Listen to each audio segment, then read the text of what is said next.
Hey, what's going on, everybody? This is Flip Lab. In this video, I'm going to be talking about the one knife that never leaves my pocket. It's definitely not a review. It's just simply why I love this knife and why I choose to carry it over a lot of my other more expensive knives. This is the Gerber EAB Lite. I got it for $14 on Amazon. I know there are definitely a lot more premium knives as far as quality and materials and durability, but I really love this knife and I choose to carry it almost every day, and I'm going to tell you the reasons why in this video. When it comes to EDC, there are definitely a lot of different options. First, I'm going to take a look at some of the most legendary EDC folding knives that are really popular in the community. This here is the Benchmade Osborne 940. Really nice folding pocket knife. Next, we have the Spyderco Paramilitary 2. Very popular. Last but not least, we've got the Buck 110. This is probably one of the most legendary folding pocket knives of all time.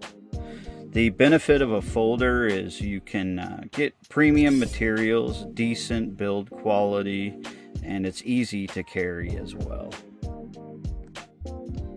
Some people choose to carry fixed blades like this. It's a pocket style carry. This is the Waxed Wing Nymph. It's a really cool knife. I also have another option like this, which is the Scout carry. This is a Bradford here. It's a really cool knife too, if I can get it out. Here, you can also carry a fixed blade on your waist as well. The benefit of a fixed blade is that they're often a lot stronger, especially when you've got the full tang. The metal goes all the way through the handle like that. Also, they're a lot easier to clean because you don't have all the moving parts and little crevices where stuff can get stuck. The downside is that they're not necessarily as easy to carry, at least in my opinion, and some people might be intimidated by them also. Another reason to carry is just for fun, and I definitely fall into that category. This here is the Civivi Vision FG Desert Warrior. Looks like a sprinkle donut. That's pretty funny. Next, we have the Vestide Porcupine Cheese Pirate. This is a recent pickup. I think it's really fun and pretty hilarious too. And then we've got next the ProTech Calmigo. Little mini automatic. Definitely fun little knife. Disappears in your pocket. What else we got? We got the Nibalis cheese. It's a really cool, fun knife too. And then we also have the LDY Frank right here. So these are all just really fun knives to carry and good conversation starters as well. Next, you got beaters like this Civivi Brazen. $58. Not really a true beater. I just don't like this knife much and plan on beating it up in the future. Also, you have knives like the Ozark Trail from Walmart. They're $8. They're basically a Benchmade bug out, but 2,400% cheaper. So that's a pretty good option too. Expensive knives are a pretty popular niche as well in the knife world. The reason I like expensive knives is you have to work and save up to obtain them. Often they're hard to find too. And they're also something that you can pass down through the generations. This here is the Rick Hender XM24.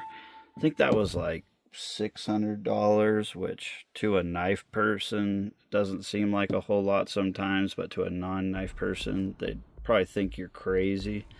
But either way, this here is the Rick Hender XM18. It's a pretty cool knife here too. It was like, I think $400, and then I bought these aftermarket scales, carbon fiber, for $100. And then my latest pickup is the Squid Industries This is the Tsunami, the AMKW. This knife cost me $1,025, so that's definitely expensive for a knife, but I really enjoy having expensive knives. I don't need every knife in my collection to be a grail, but it's definitely fun to have a handful. Finally, you have the Gerber EAB Light.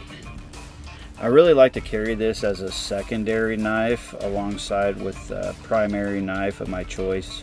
The reason I like that is because if I need to open a box or process cardboard, I can do it with this rather than get my primary knife's blade dull. Another thing that's pretty cool about this is you can carry it in your fifth pocket if you're wearing jeans, so I'll put it in my watch pocket. I like this knife a lot too because if it gets dirty, I have muddy hands or grease on my hands or whatever, just rinse it off with some water and it's pretty much good to go. In the summer months, I really like wearing shorts and carrying this because it's small and lightweight. You don't have this big heavy thing flopping around in your pocket. And another thing I really like is if it gets dull, I just replace the blade.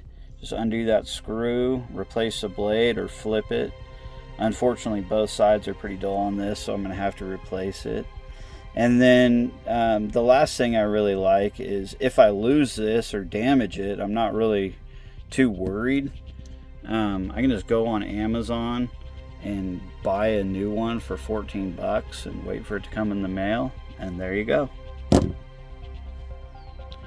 The Gerber's not perfect by any means. It can't really do tough tasks. It doesn't have a premium feel. There's nothing really fun or exciting about it. It's kind of like that one coworker who just comes in for their shift, puts their nose to the computer screen, and then leaves without saying goodbye to anybody. They're not really fun or exciting, but they work. The best gear isn't always the most expensive. It's the gear that you'll actually use. For me, when it comes to collecting knives, I just really enjoy the hobby and creating the memories. And each knife can serve its own unique purpose as well. Knife collecting brings me a lot of joy, and it's really hard to put a price tag on that. So I really think collecting, in my opinion, is definitely worth it. So thanks for coming in and watching the video. I hope you enjoyed it. I hope you had fun, and I'll see you next time.